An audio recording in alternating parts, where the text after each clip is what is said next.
Funhouse. It's a whole lot of fun, prizes to be won.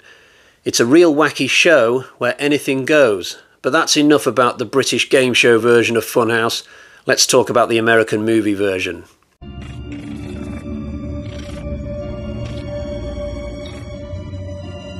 Hi guys, so the other week after I'd finished my aquatic horror films video, I decided to buy a copy of Tobe Hooper's Crocodile. If you watched the video, you might remember that even though I put Crocodile in 10th place out of 25 films, a respectable showing, I couldn't actually remember the film that well when I was talking about it. So after I finished the video, I went on eBay and put a copy of the film in my basket. But just before I went to the checkout, I spotted another Tobe Hooper film on sale. You guessed it, The Funhouse, a film I'd seen once before a few years ago and really enjoyed it. So I decided to buy this one as well. And of course, once both films had turned up in the post, it was The Funhouse that I felt like watching first, hence why I'm reviewing it today. I think this was an important film for Tobe Hooper. It came out in 1981, this one. It was his first film since Eaten Alive in 1976. Now, he had been signed on to do 2 other films in the interim, but I think he got fired from both of them for various reasons. So I think by the time he got to this, I think it was probably very important for him to finish this film at the helm, at least, regardless of whether it actually made any money or not. Now, let me tell you, I absolutely love ghost train rides on which this film is based. This film is about a bunch of youngsters getting chased through a ghost train ride by a mutant killer. But ever since I was a kid, I've always loved ghost train rides. They are my favourite ride in any fairground, which probably won't come as too much of a surprise given that I'm a horror guy. I can't actually go on the really big rides at fairgrounds because I've got vertigo. Probably the biggest thing I can go on is the log flume. That's about the extent of my ambition, but if ever I'm at a fairground, I will gravitate straight towards the ghost train if there is one. Even if I've got my kids with me, I'll drag them along with me as well. I went through a phase a few years ago of going on YouTube and watching other people's point of view videos that they've taken from riding around on various ghost trains. Very sad, I know, but we're all friends here, right? And I'm posting this anonymously as somebody called the Midnight Woodsman, so nobody who I know in real life will ever get to hear some of the sad things that I admit on YouTube. But I'd love to hear from people who know any other good films about ghost trains, because this is actually the only one that I can think of. And I don't mean films like Haunt, where people walk around the ghost train ride. I mean actual proper ghost train rides with rails and carts and what have you. Another thing I wanted to ask anybody who's American who might be watching is what these rides are actually called in America. Because one thing I noticed watching Funhouse is that nobody calls this ride a ghost train, they just call it the Funhouse. So is that like an American thing? They don't call them ghost trains, they call them funhouses? Well, in my unbiased British opinion, I think ghost train is the better term, but whatever. So to give you a little bit more about the story, we've got 4 youngsters here who are on a kind of double date, and they're going to this fairground, and we spend almost half the runtime following them, going around all the various attractions. And towards the end of the night, they decide to go on the ghost train. But one of them comes up with the idea of getting off the ride halfway round and them all staying the night inside the ghost train. This sounds a bit stupid, but I think what's on their minds here is that they could get a free hotel, if you like, to have sex in, because I think they all pretty much live with their parents. So they follow through with their idea, but at some point during the night, they hear some noises from beneath their feet. And when they look through the cracks in the floorboards, they see an altercation going on between 2 employees of the park. And then a murder happens, and before these kids know it, they're being chased around this ghost train ride in the dark by this mutant guy, a really weird looking guy. And that is essentially the story. It's a great concept. I don't recognise any of the actors playing the 4 leads. I did look them up on Wiki after watching the film last night. They all went on to have decent careers. They all acted for decades after this film came out. I just don't recognise any of their other works.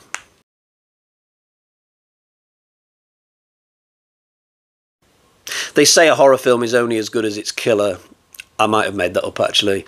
But the killer in this is really good. He's basically Sloth from the Goonies with a hard-on. He's more interested in having sex than killing people. So he's like an older teenager, I guess, and he's really deformed. And because of that, he's come to the realisation that he's not likely to get laid in a conventional way anytime soon, or possibly ever. So he's taken it upon himself to pay women to have sex with him. I'm quite certain he would quite happily rape as well. He doesn't come across as the most intelligent guy, but I found him to be quite interesting as somebody who just feels a little bit different from the typical Michael Myers, Jason Voorhees type killers that we normally get. There's at least one female victim in this who doesn't quite realise in time that had she just given herself to this guy, she might have had a chance of surviving.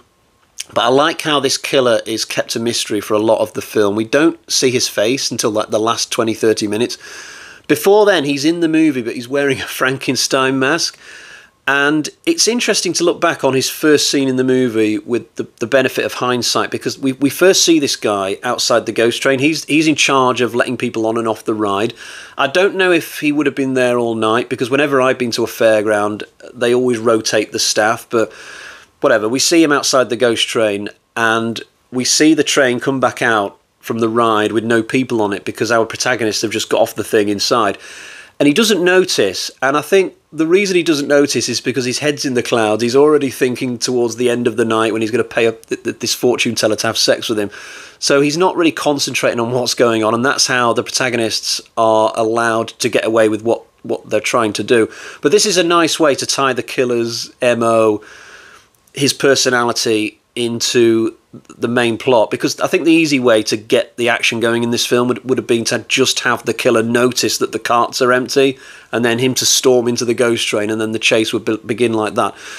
All the staff in the fairground, they feel to me like they might have actually been real carnival employees rather than actors. It was just a feeling I got, but Tobe Hooper really knows how to tap into that kind of poverty-stricken, forgotten part of America in order to generate some horror, because this fairground, it feels really grimy and sleazy. Just the general feel of Hooper's films from the 70s, things like Texas Chainsaw and Eaten Alive, and this film, you know, it's always the backwaters of America that you wouldn't really think about, and somehow there's some kind of incidental situation that springs up between have-nots and maybe the more middle-class kids or whatever. This fairground has actually got a peep show. It's that kind of, it's such a down in the dumps kind of place. It's got a peep show in the middle of the fairground. I've never seen that before whenever I've been to a place like this. So there's actually a tent where you can just pay, I guess this thing will cost extra on top of the ticket you've already bought. You can go in and just look at naked women stripping off. It's not an attraction you would think would be in any normal fairground or carnival. But what makes me laugh is that when the four main characters come across this thing, the two lads drag the two women behind the tent, and one of the lads uses his penknife to cut through a slit in the tarpaulin or whatever you want to call it, so they can all sort of peer in and have a look at the naked women. And the two girls who are with them just stand there and as if it's like a completely normal thing to do on a double date.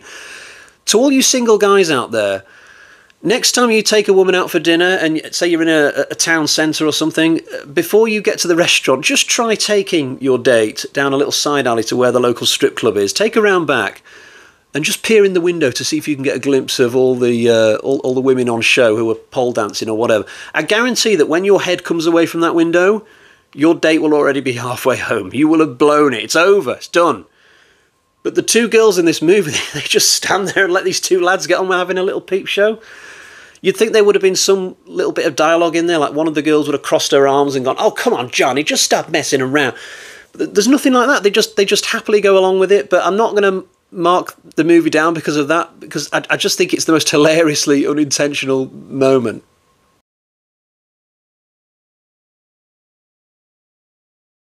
All the stuff that happens inside the ghost train is of a really high standard. We get a couple of really good kills. There are random trapdoors opening, moments of high tension where characters are having to sort of go, you know, they can't move a muscle or they'll get caught. And my personal favourite moment, the final girl is running through the ghost train and she sort of stops to spin around on the spot to get her bearings kind of a thing, and all she can see are the exhibits staring back at her, like spiders and werewolves and skeletons and things. It's the movie really using the surroundings to good effect. The final battle with the killer underneath the ground, it did make me think a little bit, because it turns out that there's this whole industrial area beneath the ghost train featuring lots of machinery that actually makes the ghost train work.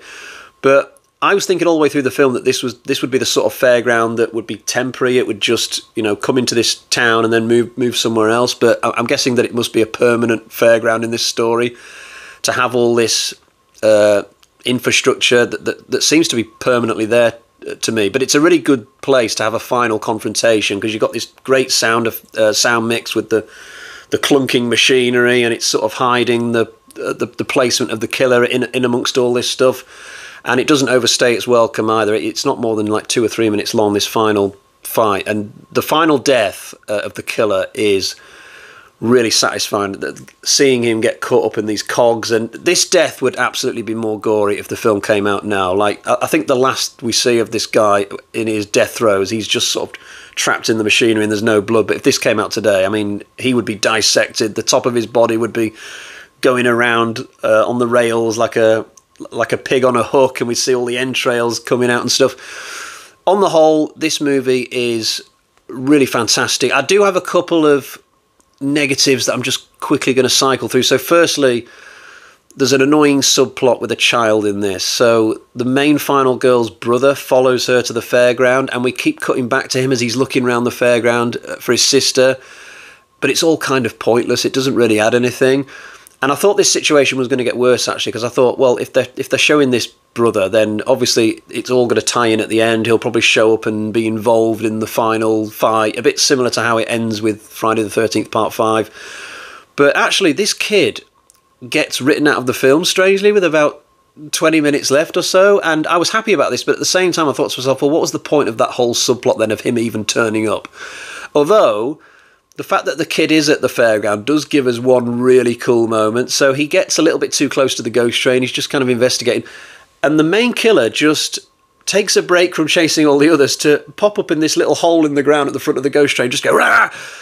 And it's just so random how he randomly appears there just to chase the kid away. It's like that character is breaking the fourth wall just for a moment, just to chase this annoying kid out of the movie so we can get back to the main action. But really cool moment. I can't even make my mind up whether I'd class it as a scary moment or a funny moment. There is another negative which annoys me more than what I've just been talking about. And so there's a really bad kill in the ghost train. It's of one of the guys who dies. And in this same scene, the father of the killer turns up and he dies as well. So there's death on both sides going on here. There's a bit of fighting and chaos, but it just doesn't quite work very well. It's all just a bit naff. This entire sequence just doesn't really work for me. But that's just one little part of an entire 40-minute section in the ghost train ride, which is all really good stuff.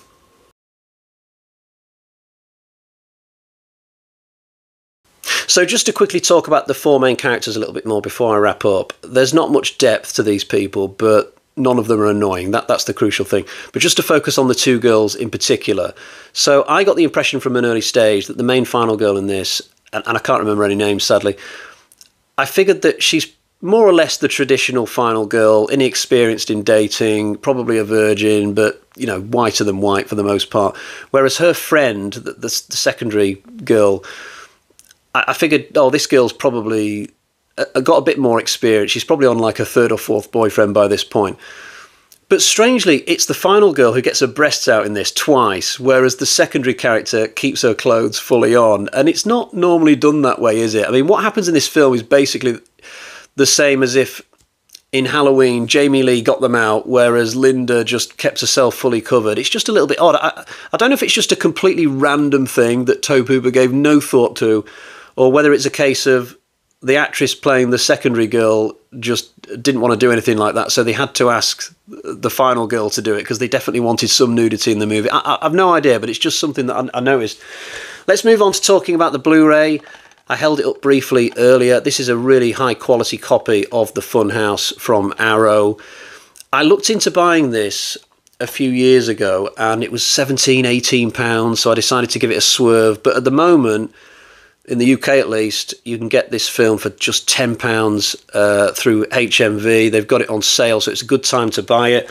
I'm not a fan of the artwork. I just think that's a bit crap, just having the main killer's mouth with all those icky teeth. I would have much preferred like a picture of the fairground or a picture of the ghost train or something like that, but not to worry. The features, though, are brilliant. There's 3 commentary tracks on this. Now, whenever I get 3 commentary tracks on a disc, I'm never going to watch all 3. I only watched one in this case, which was the one done by Justin Kurswell and Callum Waddell. But what I'll do with the others, I mean, say years down the line, I watch this film again, I'll probably check out another commentary track then, you know, but I'm never going to watch 3 in the short space of time. Tons of other stuff on the disc, interviews and bits and bats. It's a really, really full disc. Right, it's time to do the score. Let's get to the Bag of Terror. We got 1, 2, 3, 4 bloody axes out of 5. I was very close to going to 4.5. This is a classic slasher film as far as I'm concerned. It came out right in the middle of the slasher golden generation. In fact, I think this was 81. So this, I mean, 81 was the nucleus of the slasher golden generation. So many slasher films came out in 1981, and I would suggest that this one is more towards the top end. Right, I'll leave it there for today. Thanks for joining me. Until next time, cheerio, bye-bye.